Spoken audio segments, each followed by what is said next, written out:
Narcissist के साथ जब हम एक रिलेशन में होते हैं, हमें नहीं पता वो इंसान एक नार्सिसिस्ट है। राइट, स्टार्टिंग में तो एटलीस्ट हमें नहीं पता।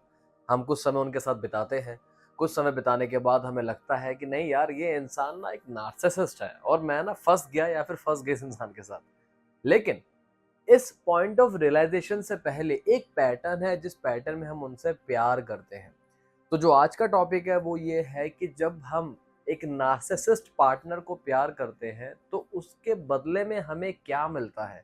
यानी कि जो ये प्रोसेस है उनको प्यार देने का, वो हमारे ऊपर किस प्रकार की प्रक्रिया छोड़ देता है, किस प्रकार का प्रभाव हमारी मेंटल हेल्थ और हमारी फिजिकल हेल्थ के ऊपर होता है, हम क्या क्या चीज़ों को एक्सपीरियंस करते हैं। तो आज का जो टॉपिक है वो इसी एक चीज़ के ऊपर रहेगा कि एक नार्सिसिस्ट को जब हम प्यार करते हैं तो वो एक्चुअल में एक्सपीरियंस होता कैसा है। एक कांस्टेंट फीलिंग रहती है कि मुझे ना पता नहीं किस बात की सज़ा मिल रही है। मैंने कुछ गलत नहीं किया। हम ठीक है, हम हमारा पार्टनर एक नार्सिसिस्ट है। कॉन्टिन्यूसली हमारे मन में ये फीलिंग रहती है कि मुझे किस बात की पनिशमेंट मिल रही है। मैंने ऐसा क्या गुनाह कर दिया, मैंने ऐसे क्या गलती कर दी है। मैं जितना हो सकता है, जितना मेरे बस की है, मैं उतना अपना एफर्ट डालता हूँ इस रिलेशन के अंदर, बट स्टिल मुझे वहाँ से पनिशमेंट ही मिलती है। यानी कि जो प्यार करने का प्रोसेस है ये हमें पनिशमेंट के रूप में लगता है, क्योंकि हम कुछ भी करें अल्टीमेटली आंसू हमारे ही निकलते हैं। धीरे धीरे हमें एक एहसास होने लग जाता है कि यार, मैं तो इस प्रकार का इंसान था ही नहीं। मैं तो बहुत ही ज़्यादा आउटगोइंग, या फिर बहुत सारे नॉवल या फिर हेल्प सेल्फ हेल्प की जो बुक्स होती हैं वो पढ़ने वाला, या कॉमेडी मूवीज़ देखने वाला, या कॉमेडी या ड्रामा शोज़ देखने वाला, अपनी एक्सरसाइज करने वाला। इस प्रकार का मेरा एक बिहेवियर था, मेरी एक लाइफ थी, मेरी एक पर्सनैलिटी थी। लेकिन धीरे धीरे मैं देखता जा रहा हूँ कि मैं किसी दूसरे इंसान में बदल रहा हूँ। राइट, अब मैं वो कर रहा हूँ जो मेरे नार्सिसिस्ट पार्टनर को पसंद है। मुझे नहीं पसंद है सुबह उठ के सैलेड खाना या कुछ ऐसी चीज़ें करना। मैं ये नहीं कह रहा कि एक अनहेल्दी है, बट स्टिल मुझे नहीं पसंद है भाई। लेकिन धीरे धीरे मैं देख रहा हूँ कि ठीक है, मैं वो भी कर रहा हूँ। उसके बाद हम ऐसे नहीं वैसे कपड़े पहन रहे हैं। हम उन उन लोगों से मिल रहे हैं जिनके साथ मेरा नार्सिसिस्ट पार्टनर कंफर्टेबल फील करता है। मेरे दोस्त भाड़ में गए, उनका जो फ्रेंड सर्कल है वही अब मेरा इकलौता फ्रेंड सर्कल है। तो धीरे धीरे हम वैसे बदलते जा रहे हैं जैसा वो हमें चाहते हैं। तो जो हमारी एक्चुअल सेल्फ है वो गायब होती जा रही है और हमारा ट्रांसफॉर्मेशन हो रहा है एक कठपुतली में। और वो कठपुतली वो है जो वो चाहते थे दुनिया के आगे प्रेजेंट करना, और अपने आगे भी देखना कि मेरा पार्टनर ऐसा ही होना चाहिए तो मैं उसको चेंज करूंगा या चेंज करूंगी। राइट, तो ये सेकंड स्टेप है। जब हम किसी नार्सिसिस्ट से प्यार करते हैं तो हम अपनी सेल्फ आइडेंटिटी को धीरे धीरे भूलने लग जाते हैं। कांस्टेंट एक फीलिंग रहती है कि हम उनके पीछे पड़े रहते हैं ताकि उनका थोड़ा सा अटेंशन, थोड़ी सी कृपया हमारे ऊपर आ जाए उनकी। और जितने भी एफर्ट्स कर ले उतने कम है। मतलब कि ऐसा हो जाता है कि भाई, हम 24/7 लगे पड़े हैं कि थोड़ी देर के लिए मीठे बोल वो हमसे बोल ले। भाई, हम प्यार करते हैं एक दूसरे से, राइट। थोड़ा हम भी डिजर्व करते हैं, थोड़ी पैम्परिंग हमें मिले, थोड़ा सा अटेंशन हमें मिले, थोड़ी सी केयर हमें मिले। लेकिन उसके लिए हमें जो एफर्ट्स करने पड़ते हैं वो बहुत ज़्यादा एग्जॉस्टिंग होते हैं और नेवर एंडिंग होते हैं। तो अगर 15 मिनट या 20 मिनट के लिए वो हमारे साथ बैठे हैं, तो अगर 2-3 मिनट के लिए वो हमें पलट के देख भी ले स्माइल के साथ, तो भाई हम तो उसी में तृप्त हो जाते हैं। इतने ज़्यादा एफर्ट्स हमने करने पड़ते हैं।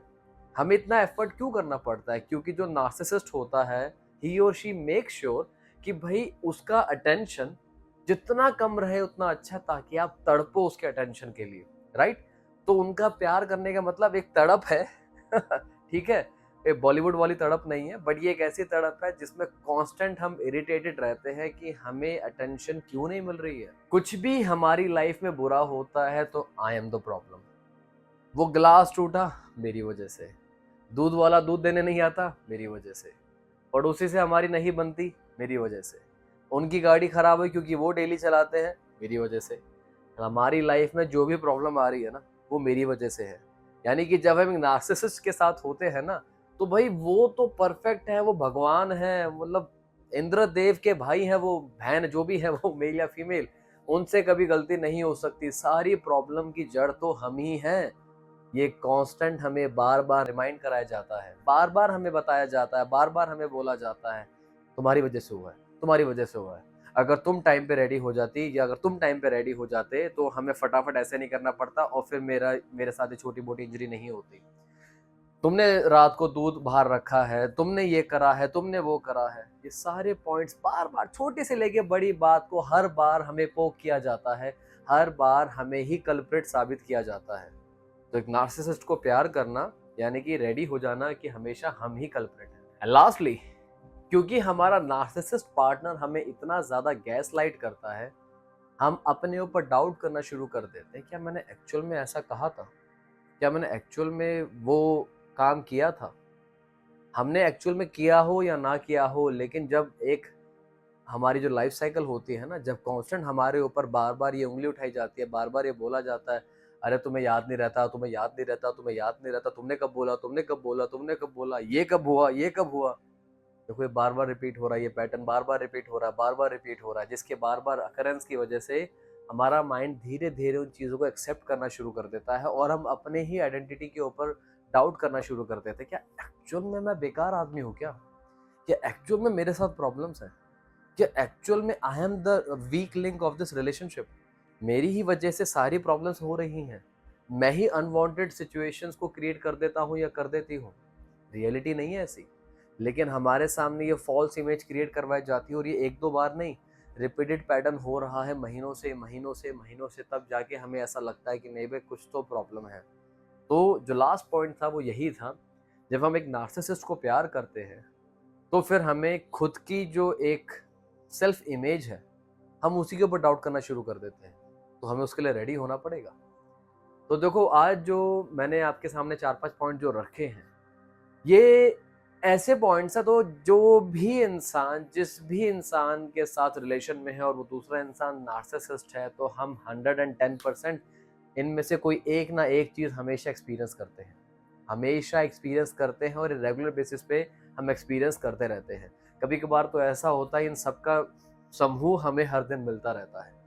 तो जब ये प्रॉब्लम हमारे सामने आ जाती है तो इसको ओवरकम करने के लिए भी कुछ सॉल्यूशंस होते हैं, जिसके लिए हमारे चैनल पे ऑलरेडी काफ़ी सारी वीडियोस हैं। तो हमारी एक पर्टिकुलर प्लेलिस्ट है नार्सिसिस्ट को लेके, जो अभी आई आपकी स्क्रीन के ऊपर बना आ जाता है, आई कैसे इस तरफ आएगा, जो आई बना आ जाता है वहाँ पर आपने क्लिक करना है, पूरी प्लेलिस्ट आपके सामने आ जाती है कि एक नार्सिसिस्ट को हम कैसे टैकल कर सकते हैं। उसके ऊपर भी हमारे काफ़ी सारे पॉइंट्स हैं, आप उस वीडियो को ज़रूर देखिएगा, ताकि चाहे आपके पार्टनर हो, चाहे आपके दोस्त हो, चाहे फैमिली मेंबर हो, कोई भी नार्सिसिस्ट हो, कोई भी हो, नोबडी हैज़ द राइट कि वो हमारे साथ इस प्रकार का खेल खेले जिसमें हम डेली रोए। ओके, तो हमें अपने लिए खड़ा होना सीखना पड़ेगा। तो उसके लिए ही वो सारी वीडियोस बनाई गई हैं। बट उसके बाद भी अगर आपको लगता है कि you need some more professional help, तो नंबर तो आपकी स्क्रीन के ऊपर शो हो ही रहा है, इस नंबर पे कॉल या व्हाट्सएप कर आप कभी भी अपॉइंटमेंट अपनी बुक करा सकते हैं। तो मिलता हूँ अपनी अगली वीडियो में, तब तक अपना ध्यान रखें, बाय बाय।